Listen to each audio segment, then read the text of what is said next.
मैं दरभंगा बिहार से professor are के राज अभ्युदय कंपटीशन क्लासेस के डायरेक्टर। मेरा चैनल डिवाइन लैब में आप सभी का स्वागत है। आज का टॉपिक है धर्म क्या है। मित्रों, हम लोग जैसा जानते हैं पूरे हिंदू धर्म में इस तरह का देखने को मिलता है कि हम लोग पूजा बहुत करते हैं। पूजा जब जब हम लोगों का कोई व्रत आता है तो पूजा बहुत करते हैं। तो ये चीज़ मैं कहना चाहता हूँ, क्या धर्म पूजा है? अगर हम लोग मंदिर जाते हैं, कभी शिवरात्रि होता है, दुर्गा पूजा होता है, छठ होता है, ये सब क्या धर्म है? तो देखने को ये मिलता है कि धर्म जिस तरह शास्त्रों में लिखा हुआ है, शास्त्रों में वर्णित है, और भारतीय दर्शन शास्त्र के अनुसार अगर इसको देखें तो धर्म का संबंध कर्तव्यों से है। पूजा पाठ क्या है और उसमें क्या संबंध रखता है, इसके बारे में आज के वीडियो में हम विवेचना करेंगे। और आशा करते हैं कि आप लोगों का ये वीडियो देखने के बाद बहुत सारा भ्रांतियाँ दूर होगा। और मेरा ये वीडियो बनाने का मेरा यही प्रयास है कि हम लोगों का भारतीय दर्शन कितना सुदृढ़ है, धर्म कितना सुदृढ़ है, बस लेकिन उसको समझाने वाले की बहुत कमी है। क्योंकि अभी तक हम लोगों को पूजा में ही बांध के रख दिया है और उसी को कहता है कि यही धर्म है। तो धर्म और पूजा कर्म कांड इससे क्या संबंध रखता है, इसके विषय में हम आप लोगों को आज विवेचना करना चाहते हैं। तो मित्रों, जिस तरह भारतीय दर्शन कहता है कि धर्म का संबंध कर्तव्यों से है, तो है क्या कि कर्तव्य क्या है? कर्तव्य विभिन्न स्टेजों का अलग अलग होता है। जब मैं बचपन में रहता हूँ तो मेरा यह कर्तव्य बनता है कि बचपना में जो चीज़ हो, जैसे बचपना जो हम लोगों का एज होता है, बाय बर्थ जब हम लोग जन्म लेते हैं उससे हमारा जो है उम्र जो है बढ़ते जाता है। तो हमारा बचपना की तरह जो है सो हम लोग बच्चे के साथ खेलते हैं, कूदते हैं। उस स्थिति में ये देखते हैं कि हाँ, यही हमारे लिए दुनिया है, यही हमारे लिए सब कुछ है। तो बच्चा जो है इससे विमुख होकर अगर दूसरा काम में करे तो शास्त्र के अनुसार, भारतीय दर्शन के अनुसार कहा जाता है कि ये धर्म विमुख हो गया है। कोई छात्र है, अगर वो पढ़ाई के काल में अगर दूसरे एक्टिविटी में इन्वॉल्व हो जाए तब पर भी जो है धर्म दर्शन के अनुसार कहा जाता है, भारतीय दर्शन के अनुसार, कि ये धर्म विमुख है, धर्म विहीन हो गया है। तो धर्म विमुख हो गया है तो करना क्या चाहिए कि जब आप विद्यार्थी जीवन में होते हैं तो अच्छे से आप पढ़ाई करिए। आपका कर्तव्य बनता है कि आप अच्छे से पढ़ाई करिए और यही आपके लिए धर्म संगत कहलाता है। तो और जिस स्टेज में है, गृहस्थ जीवन में है तो गृहस्थ धर्म का पालन करिए। जब आप जो है वानप्रस्थ में होते हैं तो वानप्रस्थ धर्म का पालन करिए। तो धर्म जो है कर्तव्यों से जो है सो उसको बांधा गया है। अब बात आती है पूजा पद्धति का। तो पूजा जो है सो धर्म के अनुसार जो है सो पूजा एक भावना को पुरस्कृत करने का एक माध्यम होता है।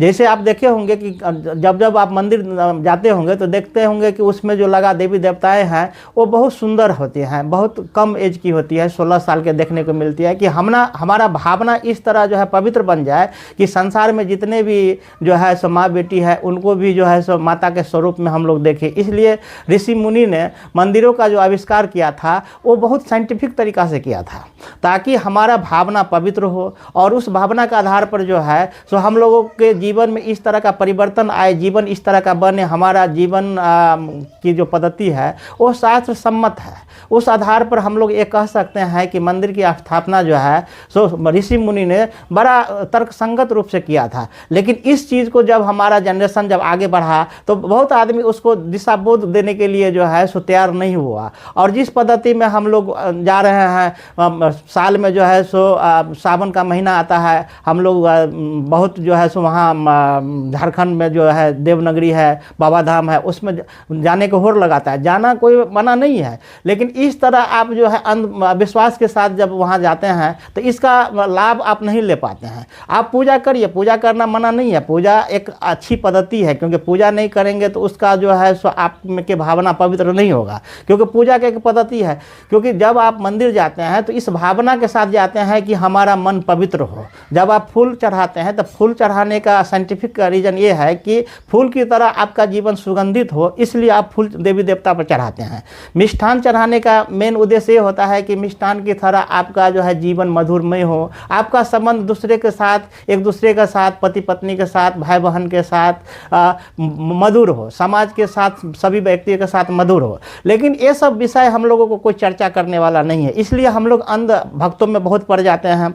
लोगों के साथ ये लगता है कि पूजा नहीं करेंगे तो हमारा देवी देवता कुपित हो जाएंगे, इसलिए पूजा हम अंधविश्वास में करते हैं, डर से करते हैं। ये अंधविश्वास का विषय नहीं है। हमारा धर्म इतना ठोस है, इतना मजबूत है, अगर इसको विवेचना किया जाए तो इस पर हम लोगों को गौरवान्वित होना चाहिए कि हमारे ऋषि मुनि ने हम लोगों के लिए किस तरह का मार्ग प्रशस्त किया था कि हम अपना जीवन को इतना ठोस बना सकते हैं। क्योंकि पूजा करने से आपका भावना पवित्र होता है। आप अगरबत्ती दिखाते हैं तो उसमें सुगंध होता है, आपका जीवन भी इस तरह से सुगंधित हो, इसलिए हम लोग अगरबत्ती जलाते हैं, धूप जलाते हैं।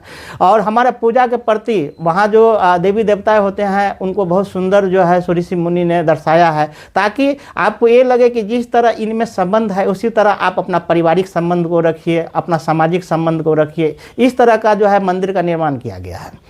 लेकिन हमको कहने वाला हमारा दोष नहीं है, हमारा जो आगे की पीढ़ी है यही हम लोगों का रास्ता नहीं बताया, इसलिए हम लोग अंधविश्वास में आके जो है पूजा को ही सब कुछ मान लिए हैं, कर्मकांड को ही सब चीज़ मान लिया है। आप व्रत करते हैं तो आपको ये लगता है कि अगर व्रत नहीं करेंगे तो देवी देवता कुपित हो जाएंगे। हम लोग देवी देवता को खुश करने के लिए जो है सो व्रत रखते हैं, लेकिन व्रत का ये साइंटिफिक रीजन नहीं है। व्रत का है कि आप अपना शरीर को शुद्धि करने के लिए व्रत रखते हैं। जब आप व्रत करते हैं तो उस समय आपके शरीर में जितना टॉक्सिन होता है वो बाहर निकलता है। ये सारा चीज़ साइंटिफिक है। जब आप इसका विवेचना समझेंगे तो अपने ऋषि मुनि पर भी आपको गौरव होगा, अपने धर्म पर भी गौरव होगा, इसके प्रति आपका आस्था जगेगा। आज जो हम लोगों का ऋषि मुनि का जब परंपरा था तो इस परंपरा में देखते होंगे कि हमारा जो है जीवन किस तरह का जो है सो सुंदर होता था, हम लोगों का जो है संबंध किस तरह का जो है सुंदर रहता था। लेकिन अब धीरे धीरे जो है सो मनुष्य जो है सो अंधविश्वासों में आके कि हाँ दूसरा आदमी अगर पूजा करता है तो हमको भी करना चाहिए, नहीं पूजा करेंगे तो हमको देवी देवता कुपित हो जाएंगे, हमको श्राप दे देंगे और उसका प्रतिफल बुरा होगा। लेकिन ऐसा नहीं है। जब भी आप कोई व्रत करते हैं तो इसका पीछे एक साइंटिफिक रीजन है, उसको समझने और समझाने की ज़रूरत है। समझने वाले की भी ज़रूरत है, समझाने वाले की भी ज़रूरत है। इसका बहुत अभाव होने के कारण जो है धर्म अब जो है सो बहुत गलत दिशा में चला गया है, क्योंकि धर्म जो है सो अपने आप में गौरवान्वित का विषय है। तो सबसे पहले आपको यह समझना है कि क्या पूजा पाठ छोड़ देना चाहिए? नहीं, पूजा पाठ को तो आपको करना ही है, क्योंकि इससे श्रद्धा डेवलप होता है, श्रद्धा विश्वास डेवलप होता है। आप जिसको नहीं देखते हैं, निराकार है, देवी देवता को आप कोई नहीं कह सकता है कि शिव भगवान की आकृति ऐसा ही है, पार्वती का आकृति ऐसा ही है, हनुमान जी का आकृति ऐसा ही है। लेकिन हमने हमारे ऋषि मुनि ने इस तरह दर्शाया है, क्योंकि अगर मनुष्य का आकृति ऐसा है इसलिए इसका देवी देवता भी मनुष्य की तरह दिखता है। अगर मनुष्य का आकृति अगर जानवर की तरह होता है, गधा की तरह होता है, घोड़ा की तरह होता है, तो उसका देवी देवता भी घोड़ा की तरह दिखता है, क्योंकि हमारा प्रतिबिंब है ये मंदिर में जो देवी देवता है। और उसके प्रतिबिंब इसलिए ऋषि मुनि बनाया गया है कि आप देखिए कि आप ही के जैसा देवी देवता है। क्योंकि हिंदू धर्म में अवतारवाद का सिद्धांत है। अवतारवाद का सिद्धांत का कहने का ये मतलब है कि श्री राम भगवान आए, एक अवतार लेकर आए, श्री कृष्ण भगवान आए, एक अवतार बन के आए। तो वो ये जब ये अवतार बन के आए तो देवी देवता की तरह कुछ अलग जीवन नहीं जिए।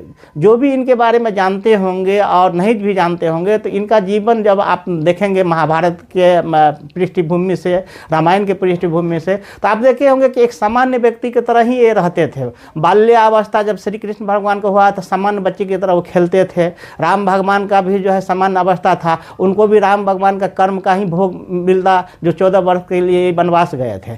तो भगवान ने जब भी अवतार आते हैं तो सामान्य व्यक्ति की तरह ही आते हैं और हमको जी के दिखाते हैं कि देखिए जीवन कैसा जिया जाता है, किस तरह के पृष्ठभूमि जो है सो एक देवी देवता भी जब अवतार रूप में आएंगे तो इस तरह भोगना ही पड़ेगा।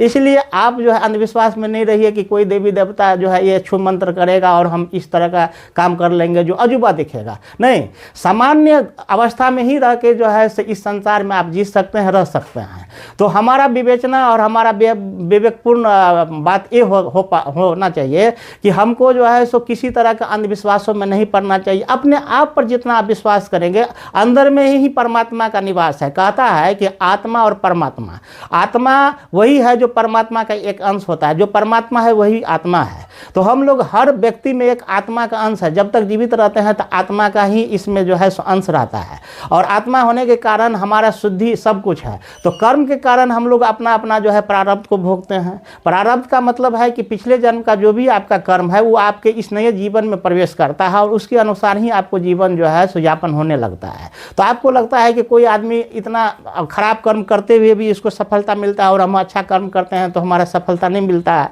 तो बात ये नहीं है, आपके पीछे का भी जो कर्म है वो पीछे पीछे इस जन्म में आपको जो है सो परेशान करता है, भोगने के लिए बाध्य करता है, और ये भोगना ही पड़ेगा, ये कोई काट नहीं सकता है। तो मित्रों, आज का जो विषय था कि धर्म क्या है, तो धर्म जो है कर्तव्य है, लेकिन इसमें पूजा पाठ जो है इसका सहायक रोल करता है कि हाँ, आप जो है सो अच्छे कर्तव्य करते हैं तो आपका मन कैसे शुद्ध हो, आपका आत्मा कैसे जो है सो शांत रहे, इस चीज़ के लिए हम लोग धर्म पूजा पाठ का एक माध्यम बनाते हैं। कर्मकांड करना चाहिए, लेकिन कर्मकांड में आप इतना न उलझ जाए कि वास्तविक चीज़ों से ही आप भटक जाए। इसलिए मित्रों, मेरा आज का ये टॉपिक है कि धर्म क्या है। इसमें ये हम कंक्लूजन कहना चाहते हैं कि धर्म कर्तव्यों से है, क्योंकि भारतीय दर्शन इतना ठोस दर्शन है कि इसके आधार पर थोड़ा भी अपने जीवन में आप ढाल लेते हैं कि तो जीवन में कहीं परेशानी नहीं होगा। और आप कोशिश करिए कि इस डिवाइन लैब जो हमारा चैनल है, आप लोग जो है इसको सब्सक्राइब करिए। आने वाले समय में जो भी हमारा अनुभव है, जो भी कुछ है, वो आपको हम ये वीडियो इस पर डालते रहेंगे। इसलिए मित्रों, आपसे अनुरोध है कि ये वीडियो आपको अच्छा लगा होगा तो उसको सब्सक्राइब करें। आने वाला समय में हम विभिन्न टॉपिकों पर आपसे चर्चा करेंगे, और कोशिश करेंगे कि हमारे परमात्मा ने जो बुद्धि हमको विवेक प्रदान किया है उसके आधार पर हम आपको निरंतर जो है कुछ ना कुछ अच्छा जानकारी देते रहेंगे। और हमारा यही धर्म है कि हम समाज को एक दिशा बोध दें। तो धन्यवाद, ये सुनने के लिए आप लोगों को धन्यवाद। और आगे आने वाला वीडियो में भी आप लोग हमको सपोर्ट करें, ताकि हमको साहस बना रहे कि इस तरह का वीडियो आप लोगों तक पहुँचाएँगे।